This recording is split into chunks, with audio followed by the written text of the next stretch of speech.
Kung walang laman ang pitsil, ano ang maibubuhos nito sa baso? Ganun din tayo.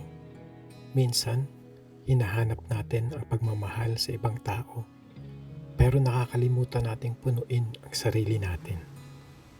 Kapag buo ka, hindi ka naghahabol, hindi ka namimilit, hindi ka natatakot na maiwan.